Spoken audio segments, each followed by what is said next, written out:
Aujourd'hui, parlons de la thyroïde. Beaucoup de personnes ont des problèmes de thyroïde. Il y a des explications à cela. Alors, je pourrais vous en donner 4. La première, taux de ferritine très bas. Je vais vous expliquer pourquoi. La deuxième, on est vraiment sur la maladie d'Hashimoto, maladie auto-immune. La troisième, les toxiques qui sont dans tout ce qu'on mange et dans tout ce que vous allez mettre sur votre peau et qui vont bloquer les hormones thyroïdiennes aussi. Et ensuite, la dernière, eh bien, c'est la radioactivité avec Tchernobyl qui nous a sûrement pas beaucoup aidé. Donc, on commence par la première chose. Mesdames, s'il vous plaît, faites des tests sanguins sur votre ferritine, votre taux de fer à l'intérieur du sang. Une des premières causes de l'hypothyroïdisme, c'est tout simplement un taux de ferritine trop bas. Le fer intervient dans la production des hormones thyroïdiennes. Donc, s'il n'y a pas assez de fer dans votre corps, ça va créer un problème. Et d'où vient ce manque de fer? Eh bien, souvent, ça vient aussi des règles qui sont avec des flux sanguins qui sont trop importants. Et du coup, vous ne récupérez pas assez ensuite de fer à l'intérieur du corps. Donc, faites bien attention, faites des analyses sanguines sur ce point-là. Ce n'est pas grand-chose à faire.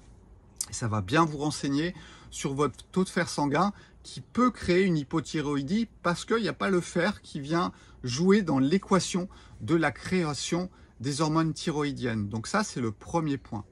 Le deuxième point, parlons de la maladie auto-immune Hashimoto. Alors, maladie auto-immune, ça veut dire quoi? C'est votre corps qui se retourne contre lui-même. Ça n'arrive pas par hasard. S'il fait ça, il le fait de façon intelligente. Il se dit, oh là là, il y a une molécule qui me casse les pieds, je l'attaque, je l'agresse. Sauf que cette molécule, elle ressemble à une autre qui est à l'intérieur de votre corps. Donc c'est quelque chose que vous mangez qui ressemble à une protéine, puisqu'on va parler des protéines, les hormones sont des protéines, et c'est une protéine qui est dans votre alimentation qui ressemble à celle qui est à l'intérieur de votre corps. Je vous prends un exemple avec le diabète de type 1.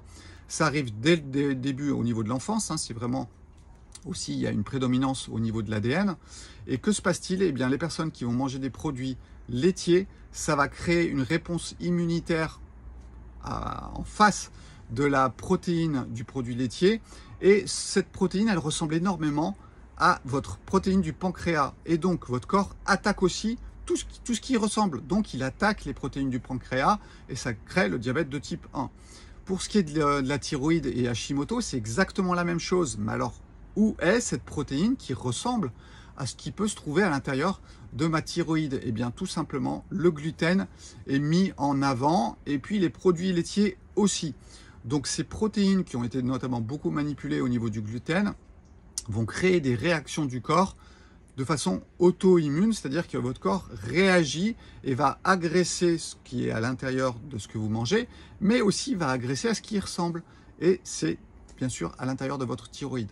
Donc, il faut absolument, si vous avez des problèmes Hashimoto, supprimer le gluten, les produits laitiers, parce qu'en fait, ça amplifie cette réaction auto-immune de votre corps qui essaie juste, lui, de diminuer ce qu'il agresse. Sauf que ça ressemble étrangement à simplement ses propres protéines. Ensuite, un point très intéressant et très important. Tout ce que vous mettez sur votre peau contient beaucoup de substances, notamment des sels halogénés. Je pense que je vais vous faire une autre vidéo sur la thyroïde pour pas faire trop long aujourd'hui. Ces sels halogénés, eh bien en fait, l'iode est un sel halogéné.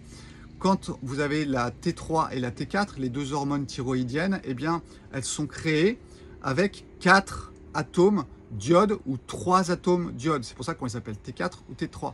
Et sauf que il y a d'autres sels halogénés qui, s'ils sont présents dans votre sang, eh bien en fait, ils sont plus forts que l'iode. Par exemple, le fluor. Faites bien attention avec les dentifrices. Évitez les dentifrices au fluor. Parce qu'en fait, le fluor va se mettre au niveau de votre thyroïde, pouf, va se coller sur l'hormone thyroïdienne. Et du coup, votre corps, il n'a pas la bonne information. Parce que ça ne ressemble pas à la vraie hormone thyroïdienne qui contient normalement de l'iode et non pas du fluor. On a la même chose avec le bromure ici au Brésil. Le bromure a été interdit parce qu'ils le mettaient dans le pain, parce que ça fait gonfler le pain. Sauf que, eh bien, on va le retrouver au niveau de la thyroïde et ça va créer des problèmes thyroïdiens, donc de l'hypothyroïdisme, un manque d'hormones thyroïdiennes. Donc voilà, tout ça c'est important. On rajoute Tchernobyl qui a bien évidemment eu un gros impact en France, malgré le fait que le nuage n'ait pas passé la frontière. Je me rappelle de mon dentiste en Rhône-Alpes qui m'avait parlé d'une explosion de problèmes thyroïdiens, eh bien, suite à l'épisode de Tchernobyl. Donc vous voyez, c'est sur plusieurs points qu'il faut jouer. Et voilà, je vous invite vraiment à faire des examens sanguins, regardez votre ferritine, où elle en est. Le fer, il joue sur beaucoup d'éléments à l'intérieur du corps, dont la thyroïde et la production des hormones thyroïdiennes. J'espère que ça vous aura éclairé un petit peu. Je ne vous parle pas des suppléments de fer, etc. Je voulais vraiment aujourd'hui me concentrer sur comment peuvent se déclarer ces problèmes-là. Voilà, à bientôt.